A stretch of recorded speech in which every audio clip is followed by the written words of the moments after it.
Malakas maka-flex ng isang estudyante sa Balayan, Batangas. Ang kakaiba niyang talent ang maging flexible. Sa nag-viral na video online, makikita ang likod ng kanyang kamay ang gamit ni Aldrin De Jesus para hawakan ang kanyang inumin.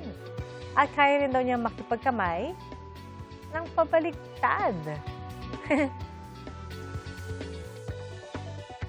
Na-discover ko po siya since I was like grade 4 po.